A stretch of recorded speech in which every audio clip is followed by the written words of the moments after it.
Hello, Narnach here. Welcome back to Path of Exile. Playing in the Hardcore Legacy League as a solo self-found Deadeye, and we use Ice Shot to murder things.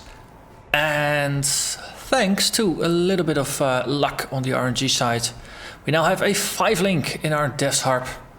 So we murder things quite a bit faster and better now. I've linked a cold penetration with the pre-existing setup of weapon elemental damage, Ice Shot, added cold damage and pierce support. So cold penetration once again rejoins the family. So most importantly against bosses, they're 30% inherent cold resistance, easily pierced, though all the other forms of resistance penetration that we have, they stack nicely on top. But this is effectively a 35% more damage multiplier, so it's pretty potent. The candidate for 6th link is currently Hypothermia. It's 36% more damage against chilled enemies. So first hit doesn't work. Second hit, of course, when we have an enemy chilled, it will work. So on paper it will do more damage than Cold Pen, but it's not going to be as reliable because it's only going to work from the second hit going forward. So I figured for now let's just go for reliable instead. The map that we will be playing this episode is going to be the Channel. It's one of my favorites, and we rolled it with Beyond, which is also one of my favorite mods, so that's just a win-win. The other mod players have 20% less armor and 20% reduced block chance. We don't care because we use neither of those defensive mechanisms, so we just get free pack size to see if we can just get more demons from it. Because of course part of the map mods are the Legacystones. Let's have a look at that. We get more a warband while we're running through. Domination gets us a shrine. Shrines tend to have a nice collection of monsters around them, so with a bit of luck that might yield us a demon. And Nemesis, this is going to be the final charge of this Nemesis stone. We get 2 additional rares from every rare, 2 additional rare items from every rare monster drop, and they also have a quarter chance to drop a prismatic ring. So we also have the usual combination of prophecies. But for now, let's activate this and go.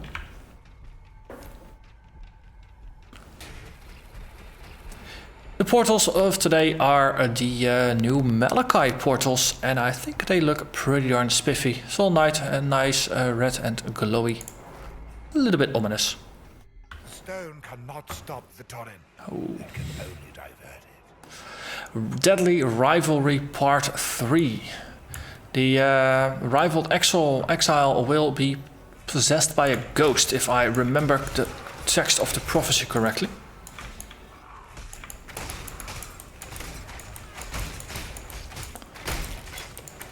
Okay, nothing says hello like a full-on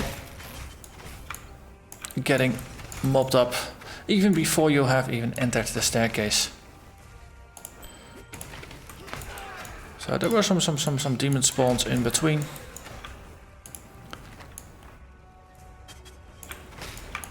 Soul Eater is pretty dead.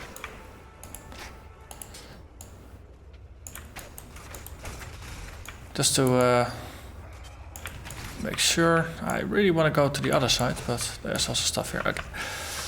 Alright, we'll just go here and then we just backtrack a bit. Let's make sure to not get surrounded by demons. Well, it's always nice to have a little bit of a escape path that's clear. Good thing is, demons get rares too, and they drop decent items.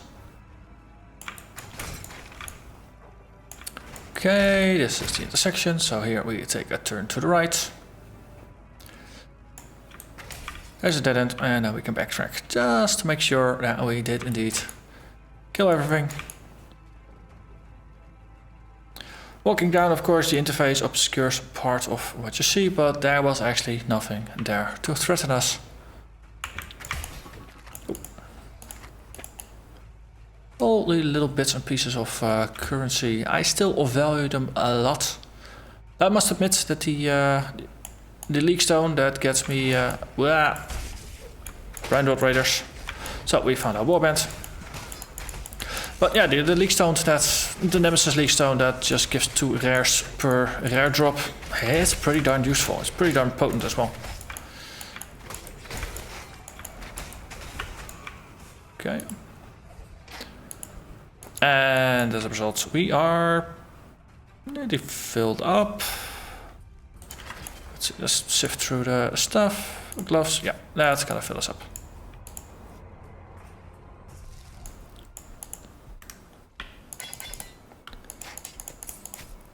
So it is because, of course, I go after all those orbs of alteration and I keep upgrading them via the Elridon prophecy into the jewelers and then into the fuses that I actually get the currency to try to 5-link my my items.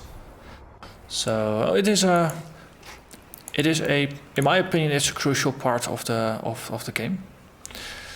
Alternatively, you might ignore them and just simply only go for the actual currency drops and ignore selling the rares.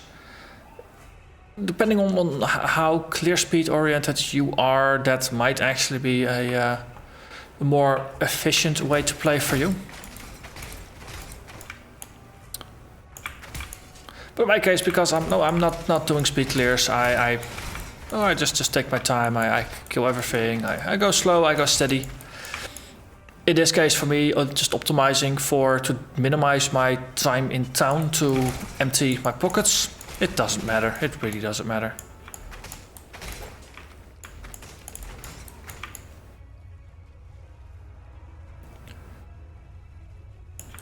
Okay, there you go. Wait, there's more. Okay, here, there you go.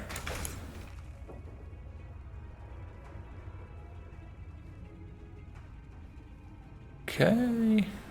Hey, what's that? Ah, there's just stuff floating down there. I thought there was a fish or something, but it's just leaves or something on the water. Okay, so we cleared yet another path, so we cross over and move along. I think one of the main reasons I like the channel is because the layout is relatively predictable. There's hardly any backtracking, and if there's backtracking, it's always along a very reliable path. You can just work your way from top to bottom, and you just keep weaving, and eventually you will cover everything. And it's only when you get a little bit sloppy where you might miss 1 or 2 packs.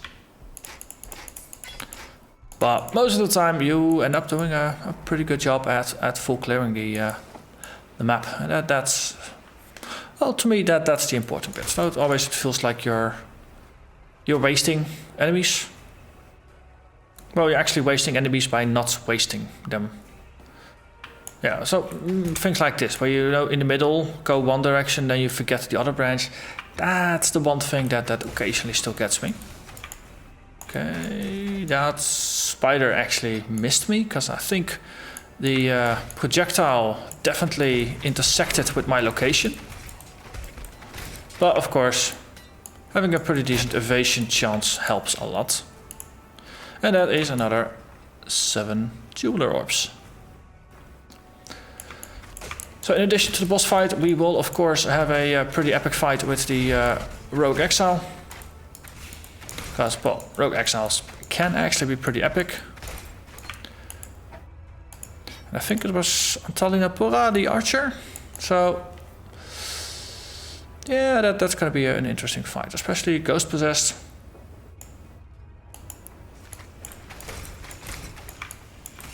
On the other hand, of course, in the meantime, we have gained a lot of power. Quite a lot of power.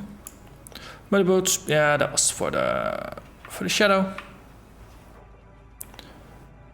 So, the question is, of course, is it still going to be as challenging, even though it is a powered up Rogue Exile? Definitely it's going to be a powered up version, but will it have gained more power than I have in the meantime? Cinder Tricorn, that looks pretty high end. Level 64, so that's indeed still lower than the Slink helmet, Slink hats, whatever, Slink something.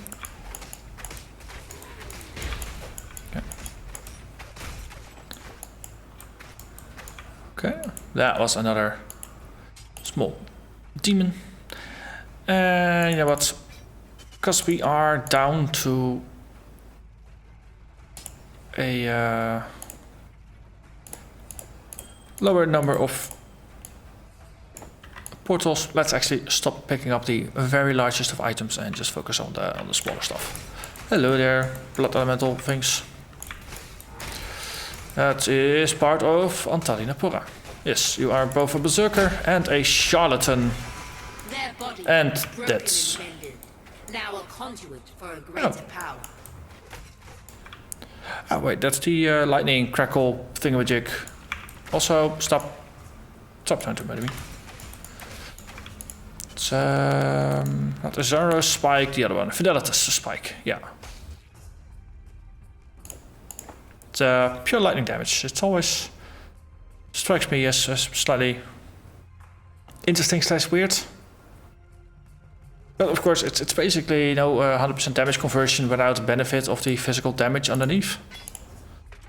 Also, I said something about only picking up the smaller items now, so let's actually do that. And despite that, so many items.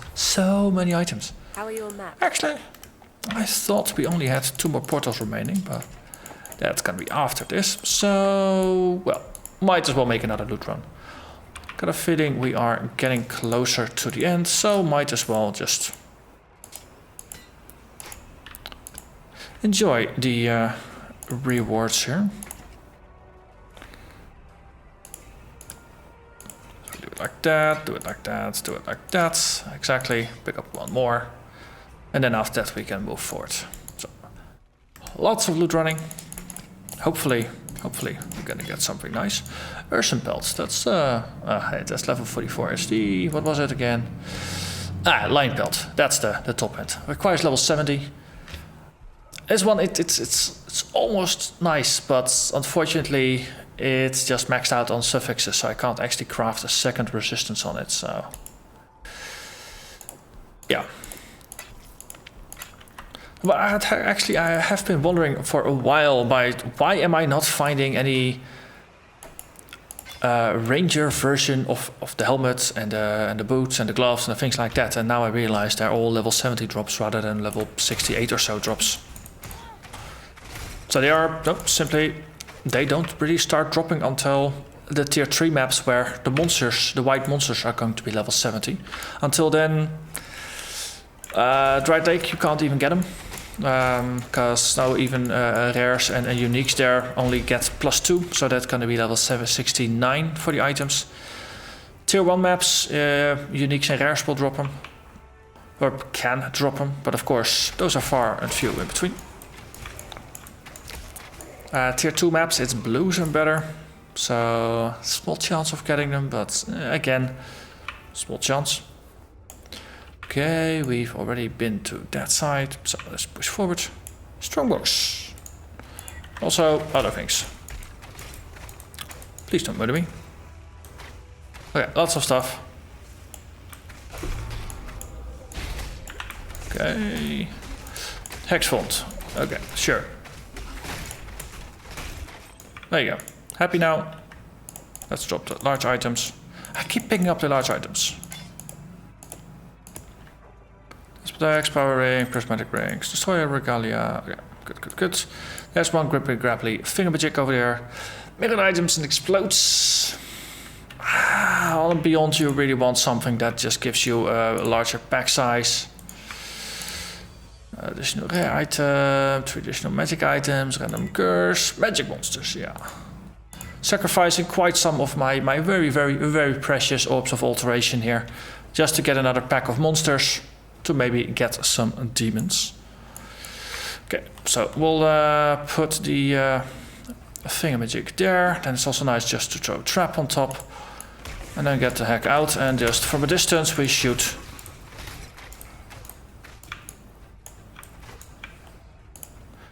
Well, we did get 1 of the gripply grapply things, but didn't get another one. And such is the life. What's the calling? Beyond item, 1 out of 6. Okay, cool.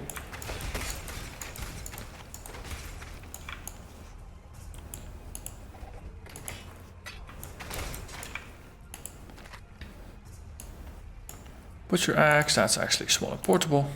Cool. 50 plus.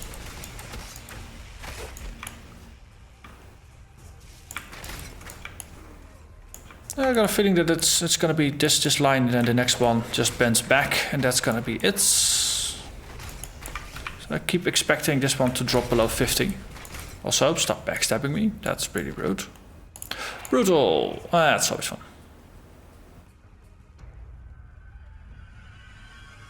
Except for those on the receiving end of the brutality. But just all the sheer impact that you make. It's nice. Yeah.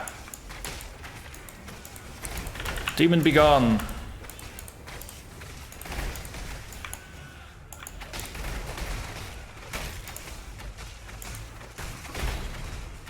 Okay, anyone else? Just sidestep the lightning. It's not gonna kill us, but it's a good habit to get into, to just not get hit all that much. Okay, anything in the back there? Nope, just corpses. And still 50 plus. This must be one of the most populated channel maps that I've played in a while. Or it's just been too long. That's also a very real possibility.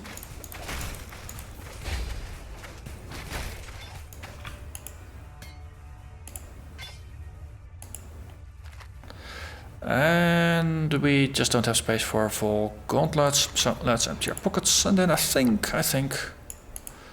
it's gonna be one of our last portals.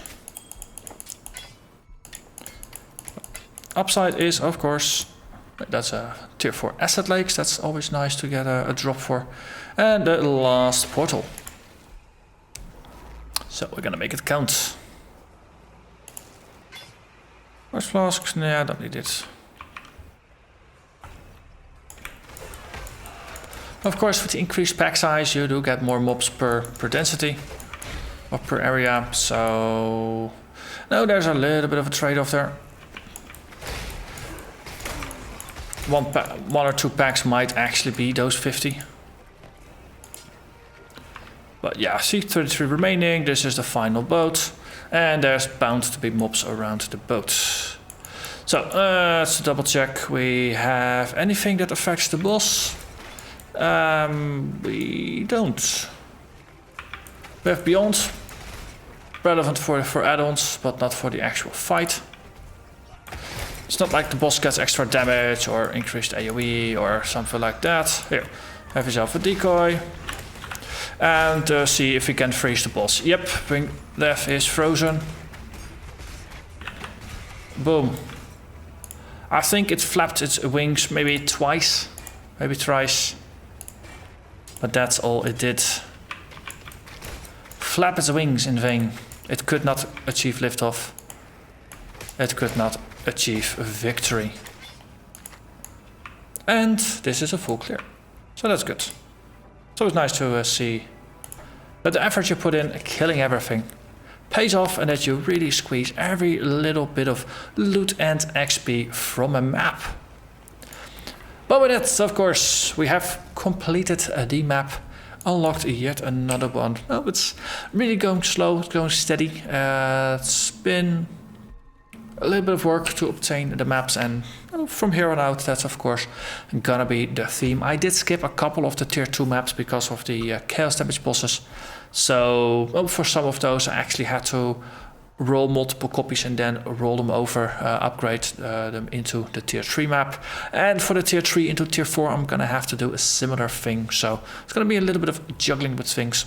But, well, for now, my intent is to remain with the strategy I've been doing, and that is to play it insanely safe. Some of my previous characters I felt pretty darn powerful, and as a result, I started playing aggressively and recklessly. With this one, I am constantly reminded that I am definitely not a tank. And though I have some evasion and I do have my dodge chance, my life pool is pretty small. It's less than 4,000 life. My resists are maxed, but my chaos is still negative. I really want to pull that up, but Oh, as everybody knows, it's pretty difficult to obtain chaos items because they just don't drop all that often. So every decent item or decent base that appears, I alk it, see if I can get chaos to roll on it. So far, the belt has been the only one that had a successful roll for that. But I still have a gloves that I wanna roll. I still have a helmet that I need to upgrade because they are pretty low tier. Body armor is pretty godly at this moment.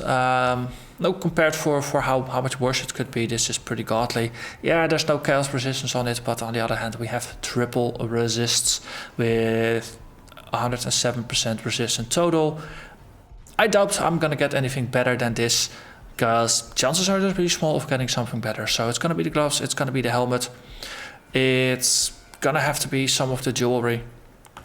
And I know at some point got a reminder to have a look at Method to the Madness.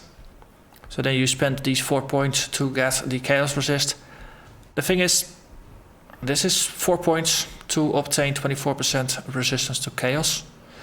Those 4 points, we could get an average of like 3.5% more damage on that. So that's 15% more damage or 24 chaos resistance, and that's unfortunate. It's a very tough choice to make. So for now, just avoiding the chaos, at least trying to avoid the chaos, and hoping I can get some chaos resistance from my gear. No, my goal is not to get maxed out chaos resistance. I just want to get a positive. So if you can get like 25% on the helmet and the gloves, that already gets us to 80% chaos resistance, which is 20% effective chaos resistance. That cuts the chaos damage that we would take from no resistance to normal resist in half, and all the points on top of that are just going to be a bonus. You will only need 135% to actually max it out, so that's going to be another 105 points. Assuming 25 or so points per item, that's 4 items. Let's say 26 resistance per item, that's going to be 4 items. So that's going to be gloves, that's going to be helmet, and then it's going to be 2 out of the 3 jewelries. If I stick with my my Death's Harp, with the drill neck, with my body armor, and with the wind screams, then that's going to be the reality of things. For now, we'll just see. There's plenty of maps to run, and I always end up picking a couple maps per tier that I want to play and want to do videos on. So it's not like I'm doing a full clear or anything like that. But we'll see. But for now, I'm gonna thank you very much for watching, and I'll see you again next time. Bye bye.